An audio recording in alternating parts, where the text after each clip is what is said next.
impeachment complaint at yung pang-apat ang itransmit dyan sa Senado, doon muna tayo.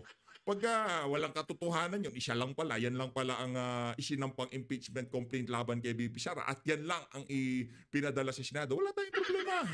Ngayon, kung apat ang tinanggap na impeachment complaint ng House of Representatives, base sa ating saligang batas, dapat isa lang, kada isang taon, yung mga impeachable government official, hindi pwedeng sampahan ng 2 beses. Diba? May problema tayo dyan. Yun ho muna ang ating solusyonan. Yun ho muna ang ating pag-usapan bago natin na culpable violation of the Constitution, betrayal of... Wag muna yan.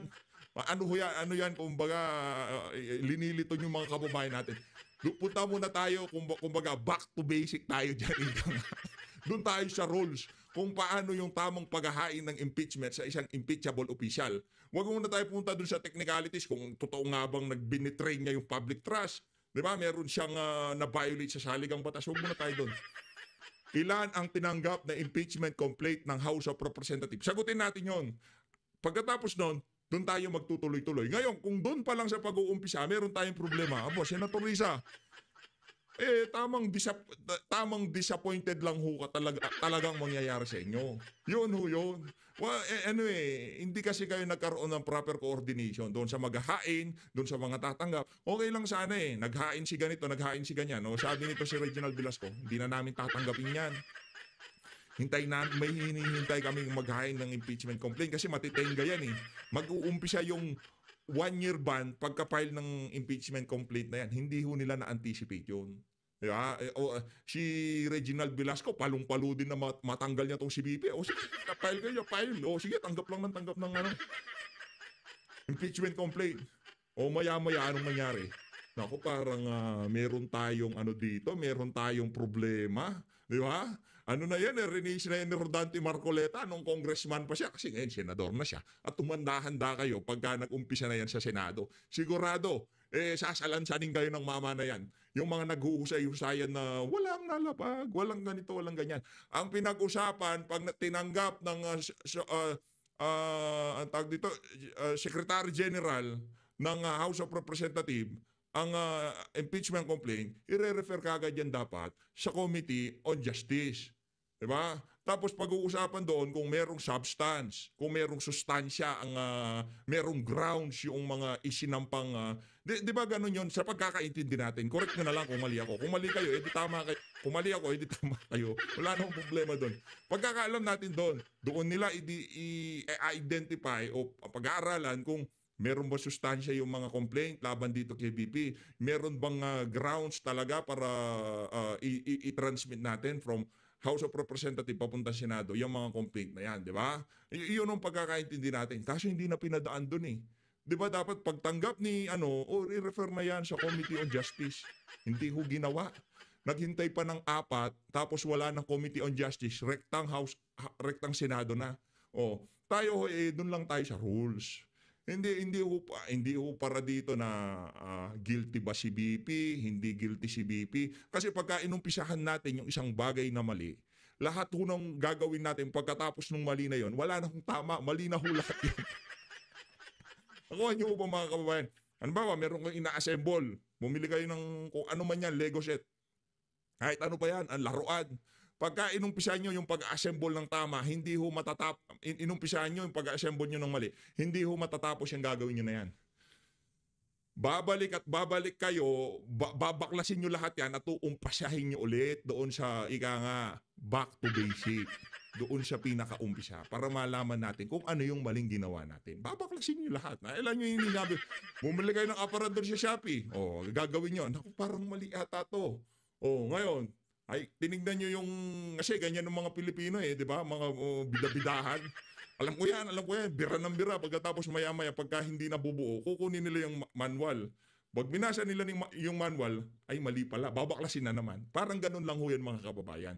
Babalik dyan sa House of Representatives, titignan nila yung manual, yung rules, ay dapat isang beses lang pala. Pero pa naman 2026, mabilis lang yan. Hintayin nyo na lang, file lang ng file. Wala nang problema yan. But kung ano pa man, tuloy ang laban para sa hustisya. Meron din tayong mga hakbang na nagawa. Napasumpa yung Senate President bilang presiding officer, nanumpa kami mga senador bilang senator judges, nag-issue ng summons para kina VP Duterte at yung kabilang panig na aprubahan namin yung rules of impeachment. Pero ano talaga, yung sobrang from out of left field yung approved motion na sabi nila, hindi ibig sabihing dismissed, pero sa mga sumunod na manifestations ni na senators, judges, Marcos at De La Rosa, kanila ring understanding at lumalabas na intensyon na suspended at saka dismissed or wala na tayong jurisdiction. So, do you think plano nila from the very beginning to remand, to return to the House? Kasi may mga ganun po before. Well, lumalabas na may ganung plano, whether how long ago it was or how recently it was, na nag-materialize dun sa proposed motion nila na babala na namin ni Senator Judge Pimentel. Madam President, matulog na ho kayo.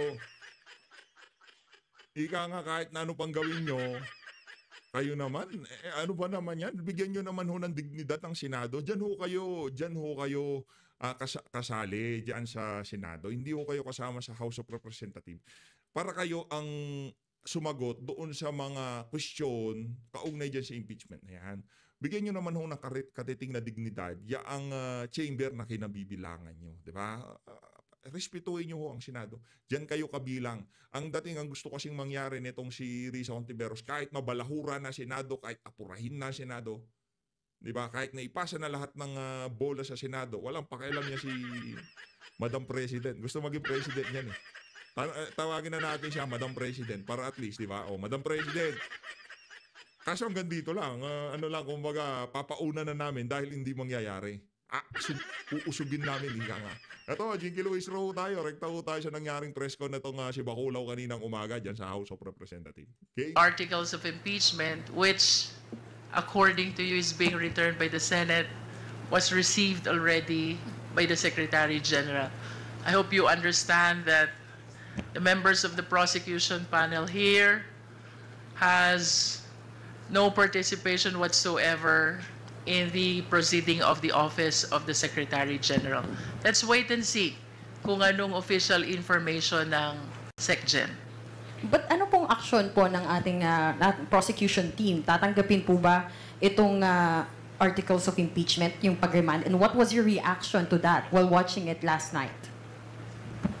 Well, in my opinion, as one of the member of the panel of prosecutors, to give way to the clarification which we want to seek from the impeachment court, I would defer receiving the articles of impeachment from the Senate, including whatever orders they will be transmitting to us. This is not disobedience.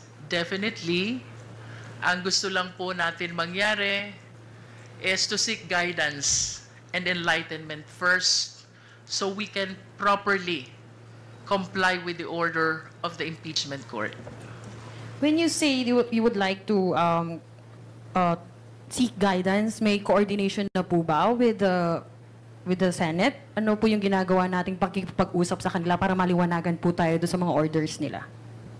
We will be drafting the necessary motion seeking for clarification of the order which they issued last night.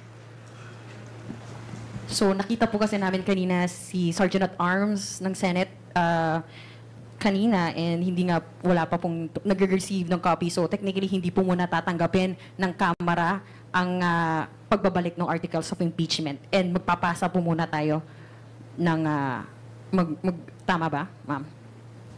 Yes, to give way to our efforts to clarify first the order. In my opinion, I would defer receiving the articles of impeachment, including the order issued by the impeachment court. Excuse me. Yung tatanggap ng order po dito, kung mayroon man, ay ang Office of the Secretary General. Hindi po namin alam kung ano ang magiging action ng Secretary General. Pero kung tanggapin niya, doon po kami magdi-decide. Be that as it may, kami po ay naniniwala na ang power to initiate. Ito si Boy Porpis. Itong mga ganitong klaseng party list, dapat ito yung mga tanggalin ng ng COMELEC pero makapit kay tambayan, hindi pwedeng tanggalin niya. Ginamit niya yung programa ng DSWD para manalo, pero kung gawin mong pangalan ng party list mo 3-piece, 2-piece, hindi mananalo yan. Ginawa niya 4-piece di ba? Kasi ayuda yun kaya nanalo. Ng impeachment complaint ay nasa House, lalo na pag pinirmahan ito, in-endorse ng isang congressman at pinagbutuhan sa plenaryo. Itong nangyari dito, hindi lang itong ordinaryong impeachment. 215 of our members signed the impeachment complaint. Kaya first time ito na nangyari na may return sa atin. Kaya nangangailangan tayo ng clarification po dito. Bagamat prosecutors po kami at impeachment court sila, naguguluhan pa rin kami. At hindi namin maintindihan kung bakit ibabalik po ito sa amin. Ano po ang gagawin namin. Yun po ang isang bagay na kailangan namin maliwanagan. Sir, second to my last question na lang po. Some legal experts po are saying na instead of following the Constitution, itong mga senators po natin, they're creating legal issues po. And will you challenge this po ba? Itong ginawa po ng Senado sa Supreme Court, itong pag-remand, is this abuse of discretion na po ba?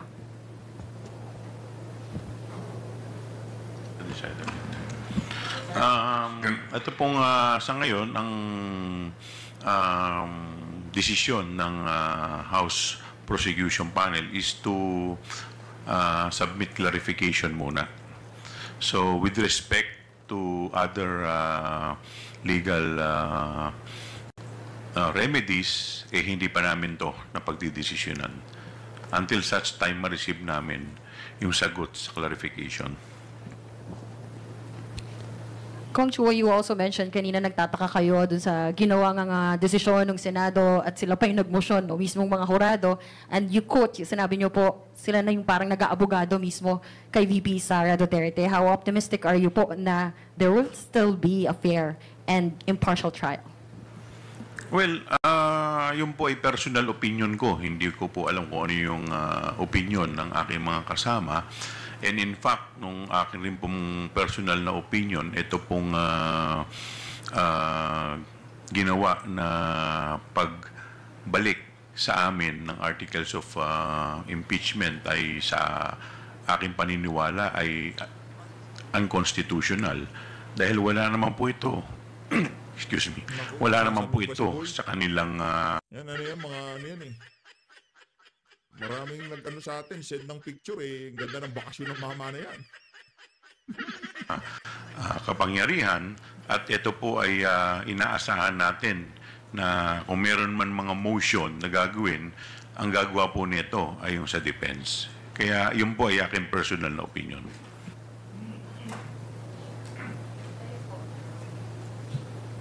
Anyone? Okay na po. Thank you. Thank you, Marian. Isa Ubendanyo Umali from GMA-DCWB. You're recognized. Isa. Lumabas. Report. Big Sumintak from Net25. Magandang hapon po.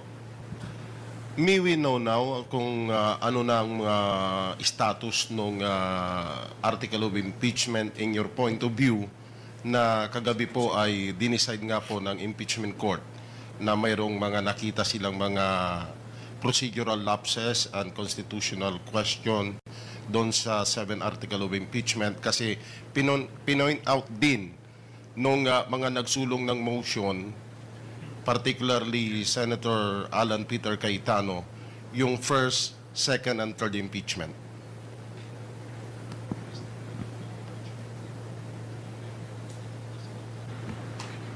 Sa tingin po namin, yung nangyari kagabi ay parang produkto ng compromise nila sa Senado. Paano silang matapos matapos yung usapin. Pero sa kabuuan ay tuloy ang impeachment, ang proceedings, ang trial.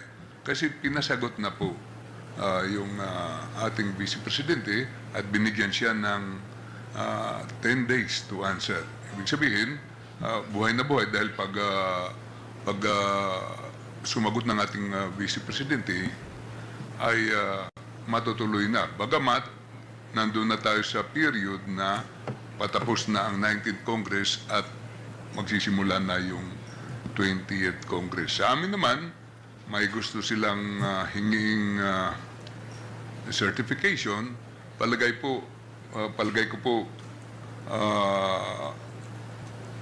gusto lang nilang makasiguro. Pero makikita po natin kung masatisfy kami sa hinihingi nila, wala namang problema nga yun. Parang certification requirement lang. At any rate, it is presumed that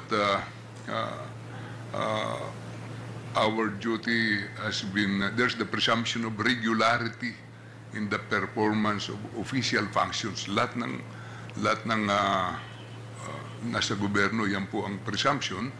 At maliwanag ito na 215 na nag-endorse sa impeachment complaint. So, ang take namin, tuloy po ito. Sir, in your point of view as prosecutors, particularly Congressman o Woman Luis Trumam, na nag-acquire na ng jurisdiction yung impeachment court dahil pinadala na ng summon ang respondent. Pero hindi kaya yung summon na yon pending the action of the Senate last night na kine-question nila yung regularity ng article of impeachment, hindi kaya yun magamit ng depensa para questionin nila na anong sasagutin nila doon sa summons? Well, in fact, the article of impeachment was remand to the House of Representatives. Under the rules, and even in ordinary courts, not just the impeachment court, yung service ng summons, that triggers acquisition of jurisdiction. And that is why I said earlier, we welcome this development. Bagaman naguguluhan po kami dun sa order kagabi, we are happy and thankful to the impeachment court because finally, the summons has been served already to the Vice President. Nako. And as I have stated, this only shows tuloy na tuloy ang impeachment trial. Pero base ho sa pagmumukha nyo, Congressman Jinky, parang di ho kayo kumpiyansa sa mga lumalabas sa bunganga nyo na tuloy na tuloy. Paano pagka binalik nyo? Merong nagsabi sa Senado o nagkita kayo ng defense, sinabi niya, teka, sabi ng defense, pang-apat na yan eh. Anong nangyari doon sa tatlong impeachment complete na tinanggap nitong si Sec Gen? Ito si Secretary General Velasco, di ba? Anong nangyari doon? Papalitan na natin yung rules? Unlimited ang pagtanggap ng impeachment complete ng Sec Gen? Yun na rules eh. Rules kayo ng rules. Doon muna tayo sa pinakaunang rules bago tayo magpunta doon sa pangalawang rules. Nasatisfy ba natin yung unang rules? Na isang impeachment complaint kada isang taon ang pwedeng tanggapin o pwedeng i-process ng House of Representatives. Doon muna tayo, pag-usapan muna natin yun. Ganito lang. Isang impeachment complaint lang ang pwedeng ihain sa impeachable government official sa loob ng isang taon. Na-fulfill ba natin yon? Ito bang i-transmit sa Senado, yan bang kauna-unang impeachment complaint na tinanggap ng House of Representatives? Laban dito kay VP. Na-fulfill yung condition na yon. If yes, punta tayo sa next. I-refer sa Committee on Justice para pag-aralan kung merong grounds, merong substance yung reklamo. Na-fulfill yun, punta tayo sa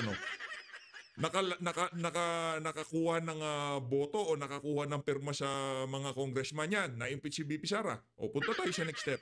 Tignan natin, iisa-isahin natin yung ibinigay na alituntunin ng saligang batas sa pag-i-impeach ng isang impeachable government official. Hindi yung nakaapat kayo, last day, minadali nyo, isinenyo sa Senado na kung may problema tayo dyan. Rules kayo ng rules, hindi nyo naman sinusunod. I wish to believe na yung hinihinging certification ng impeachment court is only a clarification or perhaps affirmation ng naging compliance ng Senate when we filed the impeachment complaint. But I wish to humbly invite the attention of the people to the ruling of then presiding officer Juan Ponce Enrile. That was during the time of the impeachment trial of Chief Justice Corona.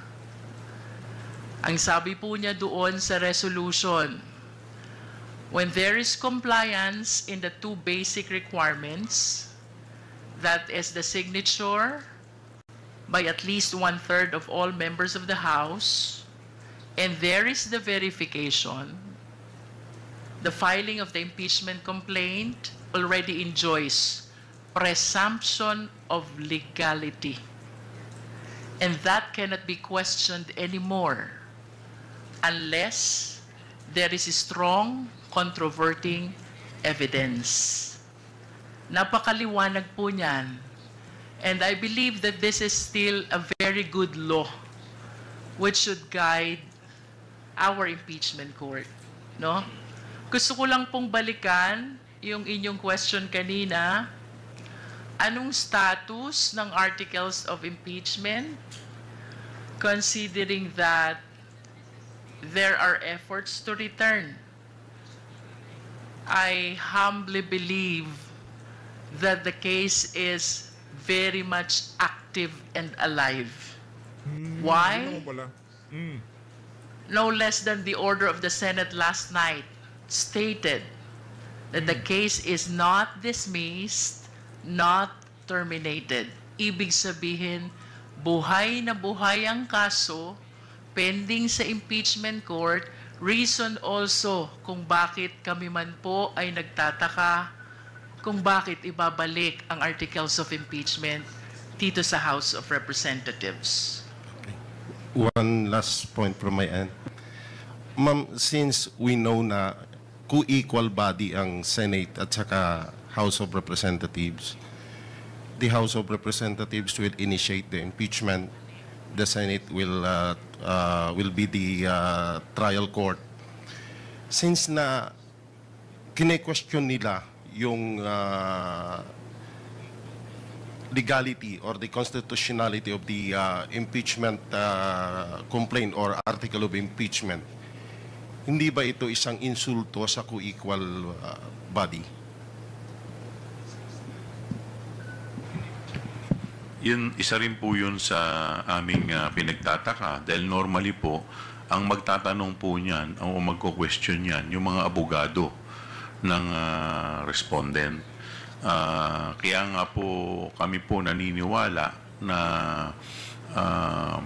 ito po ay hindi sakop sa trabaho ng impeachment court dahil yung pagko-question po ng mga legality ay dapat po ay sinasagot o tinutugon po ng korte at hindi po.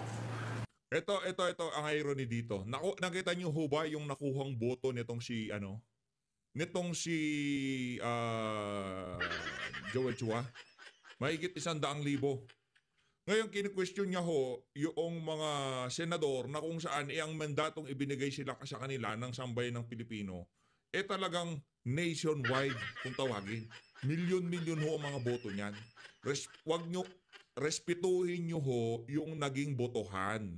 ng Senado. Kasi kung palsipikado ang motion na yan, hindi naman boboto yung mga senador na walang interes, ha? Hindi kagaya ni Risa at nitong si Coco. Yun ho yun. Yan ang problema sa mga congressman dyan sa House of Representatives. Nakakuha lang ng tag-100,000 boto kung mas nakakala mo kung sino. Kulang na lang, diktahan pati mga senador. Yan ho ang problema natin dyan. Di ba? Yan ang problema natin dyan. Kailangan sa mga susunod na panahon, tanggalin yung pagiging entitled nitong mga congressman na to. Yung kung pagsalitaan nila yung mga senador na hinalal ng buong Pilipinas, hindi ho nung iilang mga Pilipino lang. Hindi ho natin minamaliit yung 100,000 bumoto dito kay, don't get me wrong, ika nga. Hindi ko minamaliit. Ang sinasabi ho natin dito, tingnan nyo ho mga kababayan kung gaano kataas ang tingin nitong mga congressman na to sa kanilang sarili. Pagka silang gumawa ng aksyon dyan sa House of Representatives, kahit na talagang nagsusumigaw na ang pagiging problemado at falsifikado, hindi sila dapat questionin. Yung i-renase na motion na kung saan valid naman. At kung hindi man pa tayo pabor o pabor tayo sa impeachment, talaga sasabihin natin valid yan. Kahit hindi pa si VP Sara ang ini-impeach, kahit si Tambalus-Lus pa. Anong punta muna tayo? Back to basic muna tayo, ika nga. Huwag ho natin madaliin to. Kasi kung naghahanap talaga tayo ng kaliwanagan, ika nga, accountability. Di ba? Accountability, sigaw kayo ng accountability. Tingnan muna natin kung yung paghahanap natin ng accountability, inumpisahan natin ng nasa tama. Doon ho muna tayo. Mr. Kuya Germs. Ng impeachment court. Can I add to that? Bagamat kami po ay co-equal body, ang House at saka ang Senate, sa pagkakataon pong ito ay medyo naiba kasi impeachment court na sila at prosecutors po kami. Kaya parang nakikita natin, parang sa husgado, may mga orders ang korte. Ngayon, kailangan din kami mag-clarify dito. Pero sa dulo ay kailangan ang taong bayan mapakinggan po dito. Kaya kung kinakailangan makinig kami at gumawa ng mga hakbang para matuloy po ito ay gagawin po namin bilang public prosecutors. Thank you, Vic. Gab Lalu from Inquirer Online. Please proceed with your questions. Sir, natanong na po, sir and ma'am, natanong na po kasi yung tungkol sa yung pagiging quasi-judicial ng impeachment court na merong mga proseso na ina-adopt yung impeachment court na galing sa mga regular na courts. Pero pwede kaya maging dahilan po ng Senate na dahil hindi naman sila korte, pwedeng mag-motion yung mga members ng yung mga senator judges. Pwede kaya maging dahilan yun. Kasi technically po, sa korte, di ba, hindi naman po nagmo-motion ng judge. Tumatanggap lang po sila ng motion. Pero dahil... Brad, teka lang. Ano sila? Senator judge. Di ba? Senator judge ho sila. O kung meron silang motion, lahat ho sila pwedeng magsalita dyan. Yan na naman, dinidiktahan nyo na naman ng Senado at ang dumidikta pa dito, ang nag-feed ng pagdidikta sa mga senador, hindi man ho yung mga congressman na kasama sa prosecution. Yung mismong mga media na nagtatanong dyan, ay sa bagay, kada tanong dyan, may pera dyan eh. May pera sa tanungan sa press con, higa nga. Isang tanong lang ho dyan, nako. Pagka ikaw nasa medyo respetado at maingay na pahayagan o istasyon, pagka binigyan ka ng tanong, pagka ikaw linatag mo ng maayos yan, talagang napag-usapan sa media, balita ko may bonus ka pa dyan. Quasi-judicial po, pwede po kayang mangyari yun? Nako, may nautak nito mga... Or I mean, pwede... Sorry. Napunta lahat sa tiyan eh. Hindi po nilang ma-justify po yun.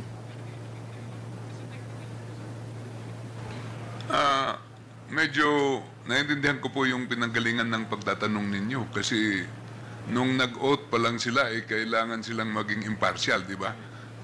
Doon sa oath pa lang ng mga senador na nagko-constitute sila na impeachment court.